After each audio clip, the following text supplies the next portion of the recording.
Hi, this is Heather Bayer, and in this final part of our guide, we're talking about the hiring process.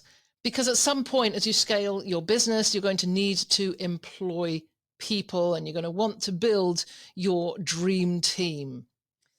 And I've talked to so many property managers who've shared their mistakes in the business.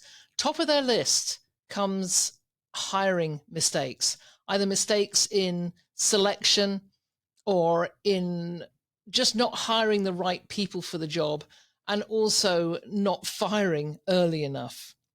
So there's lots to unwrap in this section, as there is in all the others, such as knowing when to hire the first person, how to make sound decisions in the hiring process, writing job descriptions, making your selections, managing remote staff, and much more.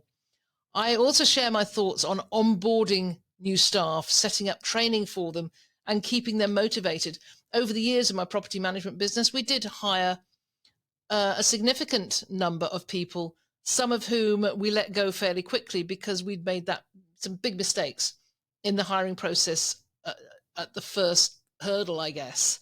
And I have some podcast links in this guide that will send you to some really great people in this space who will help you in your hiring journey.